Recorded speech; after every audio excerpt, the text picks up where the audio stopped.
친구를 삼가 잘 선택하고 너백을 삼가 늘 조심하라.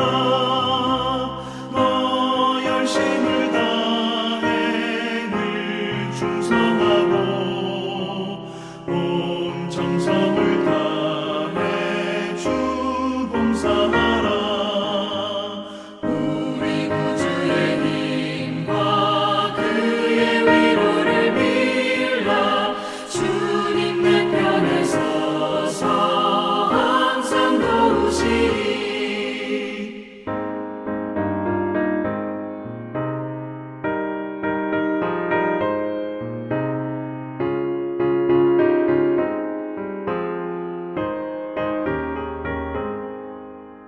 잘 이기는 자는 상 받으리니 너 낙심치 말고 늘 전진하라.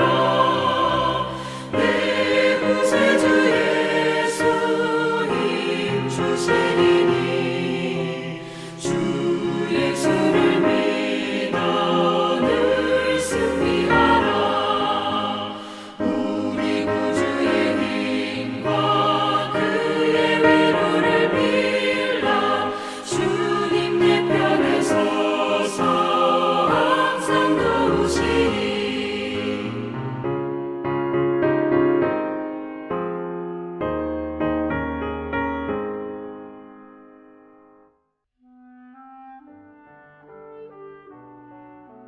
사무엘이 사울에게 이르되 여호와께서 나를 보내어 왕에게 기름을 부어 그의 백성 이스라엘 위에 왕으로 삼으셨은즉 이제 왕은 여호와의 말씀을 들으소서. 만군의 여호와께서 이같이 말씀하시기를 아말렉이 이스라엘에게 행한 일 곧 애굽에서 나올 때 길에서 대적한 일로 내가 그들을 벌하노니 지금 가서 아말렉을 쳐서 그들의 모든 소유를 남기지 말고 진멸하되 남녀와 소아와 젖먹는 아이와 우양과 낙타와 나귀를 죽이라 하셨나이다 하니 사울이 백성을 소집하고 그들을 들라임에서 세어보니 보병이 20만 명이요 유다 사람이 10,000명이라. 사울이 아말렉 성에 이르러 골짜기에 복병시키니라. 사울이 겐 사람에게 이르되 아말렉 사람 중에서 떠나가라. 그들과 함께 너희를 멸하게 될까 하노라. 이스라엘 모든 자손이 애굽에서 올라올 때 너희가 그대를 선대하였느니라. 이에 겐 사람이 아말렉 사람 중에서 떠나니라. 사울이 하윌라에서부터 애굽 앞 술에 이르기까지 아말렉 사람을 치고 아말렉 사람의 왕 아각을 사로잡고 칼날로 그의 모든 백성을 진멸하였으되 사울과 백성이 아각과 그의 양과 소의 가장 좋은 것 또는 기름진 것과 어린 양과 모든 좋은 것을 남기고 진멸하기를 즐겨 아니하고 가치 없고 하찮은 것은 진멸하니라. 계속해서 사무엘상 말씀을 함께 묵상하고 있습니다. 이스라엘에게는 늘 왕이 계셨습니다. 영원한 왕 여호와 하나님 말입니다. 그분으로 인하여 그들은 출애굽 사건을 필두로 하여 정말 말도 되지 않는 수많은 기적들을 경험했습니다. 마침내 그들은 강하고 또 그들보다 훨씬 많은 강력한 군대를 거느리고 있었던 가나안 거민들을 쫓아내고 가나안 땅에 정착하게 되었습니다. 여호와 하나님의 말씀, 약속 그대로 말입니다. 그렇습니다. 그분의 약속 안에만 거하면 어제도 그랬듯이 오늘도 그리고 내일도 걱정할 것이 없습니다. 하나님이 함께 하시기 때문입니다. 그런데 어떻습니까? 이스라엘의 눈은 언제나 이웃나라에 가 있었습니다. 위대한 왕, 능력의 왕, 왕 중의 왕이신 여호와 하나님이 있음에도 불구하고 그들은 이웃나라의 왕을 사모하였습니다. 싸움에 앞장서며 사람들 앞에서 기품 있고 또 권위 있는 왕의 모습, 눈에 보이는 그 왕의 환상을 쫓아가며 사로잡힌 모습으로 살아간 것입니다. 그래서 그들은 왕을 요구했습니다. 사사 사무엘이 늙고 또 그의 아들들의 잘못된 행실이 드러나자마자 그것을 기회로 삼아서 그들의 요구는 더욱더 집요해지고 심해졌습니다. 마침내 하나님은 그들의 요구를 들어주시기로 하셨고 베냐민 지파 기스의 아들 사울을 이스라엘 초대왕으로 세우셨습니다. 사울은 다른 사람들보다 어깨 높이만큼 더 큰 키를 가지고서도 왕으로 뽑힌 그 순간 쌓여있는 짐들 사이에 자신의 몸을 숨길 만큼 순진한 사람이었습니다. 뿐만 아니라 자신이 왕으로 뽑혔을 때에 자신을 반대하고 또 선동했던 수많은 불량자들을 잠잠히 기다려줄 만큼 겸손한 사람이기도 했습니다. 게다가 무엇보다 사무엘상 11장에서 살펴볼 수 있듯이 암몬 자손과의 전쟁에서 앞장서서 지휘하며 큰 승리를 이끌기까지 하였습니다. 이만하면 이스라엘에 대한 왕에 대한 그 기대에 외모면 외모, 성품이면 성품, 리더십이면 리더십 모두를 만족시키고 충족시킬만 합니다. 그러나 하나님 보시기에는 어떠했을까요? 사무엘상 12장에서 사사 사무엘이 사사로서 이스라엘 백성들 앞에서 마지막으로 전한 메시지를 살펴보게 되면 그 시작부터 끝까지 충고와 경고로 이루어져 있음을 보게 됩니다. 그만큼 불안함과 염려가 사무엘의 마음속에 있었다라는 것이죠. 하나님의 마음을 대변해주고 있는 것입니다. 이는 백성에게만 그런 것이 아닙니다. 앞으로 왕으로 이스라엘을 통치하게 될 사울에게도 주는 충고요, 또 경고이기도 하였습니다. 너에게 기름을 부어 왕으로 세운 사람은, 왕으로 세운 이는 백성들이 아니요 여호와 하나님임을 잊지 말라 하심입니다. 그러나 그 불안함과 염려는 현실이 되고 맙니다. 인간의 왕, 눈에 보이는 왕의 한계가 뚜렷하게 드러나기 시작한 것입니다. 13장에서 블레셋과의 전투를 눈앞에 둔 사울이 사무엘이 약속된 기한 안에 도착하지 않는다라는 이유로 백성들 앞에서 허락되지 않은 번제를 스스로 드렸습니다.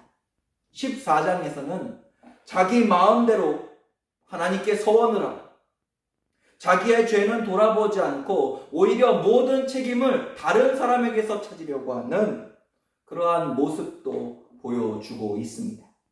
뿐만 아니라 스스로 의인이 되기 위해서 전쟁의 승리를 이끌어가고 있는 자신의 아들까지 죄인으로 처벌하려고까지 하였습니다.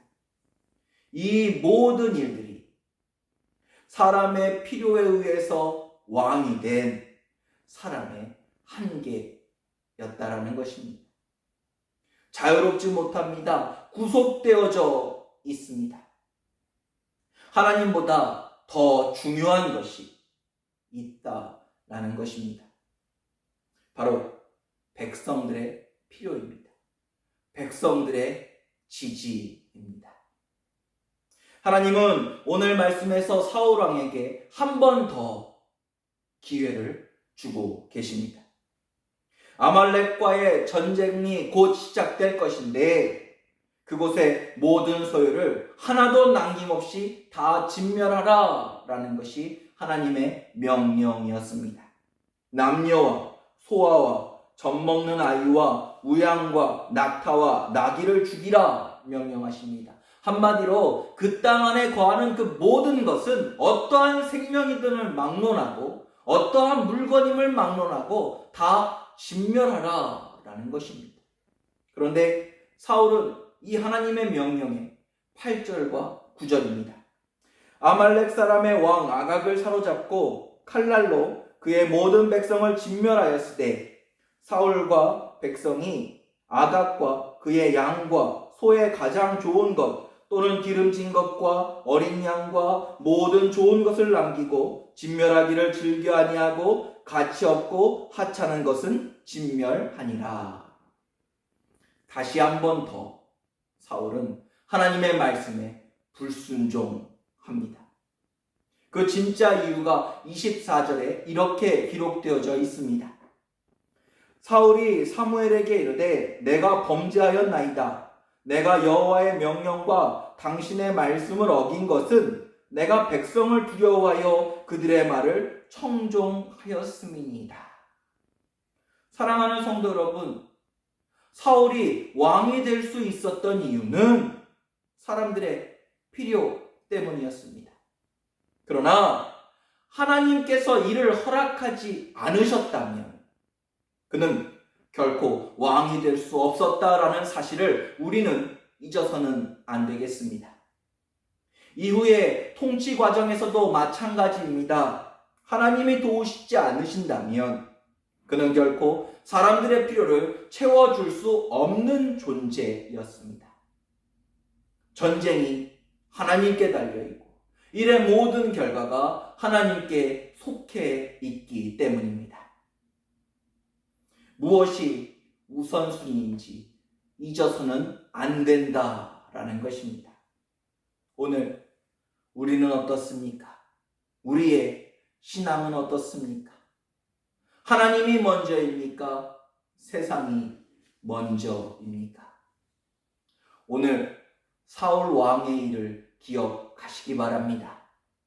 하나님께 인정받지 못하면 세상에서도 결국에는 버림받을 수밖에 없다라는 사실 말입니다. 사람들의 기대와 칭찬, 인정이 강한 바람이 되어 나의 몸을 띄워줄 수 있습니다. 하늘 높이 올라갈 수 있습니다. 그러나 하나님께서 나의 인생의 날개가 되어주시지 않는다면 그 강한 바람이 사라지고 그쳐버리고 말면 결국 남는 일은 추락하는 일밖에 없습니다. 오늘 말씀을 읽는 중에 사도 바울의 고백이 생각났습니다.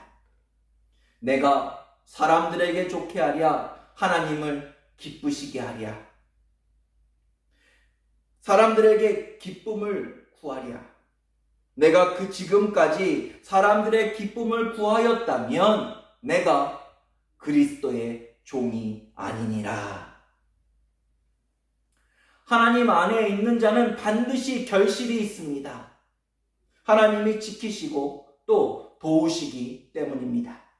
여러분 잊지 마십시오. 사람들의 이목보다 더 중요한 것, 그것은 언제나 하나님이라는 사실을 말입니다. 사람들의 칭찬보다 인정보다 더 중요한 것, 그것은 하나님이 나를 향한 인정이라는 사실 말입니다. 오늘 아침도 그 하나님을 만나기를 소망합니다. 간구하며 구하는 그 모든 것들 속에서 하나님은 우리가 맡은 역할과 책임을 다할 수 있도록 인도하여 주실 것입니다. 그렇게 주어진 오늘, 지금, 이 순간 넉넉히 기며 승리하며 살아가는 우리 모두 될 수 있기를 소망합니다. 이 시간 오늘 말씀을 묵상하며 함께 기도하겠습니다.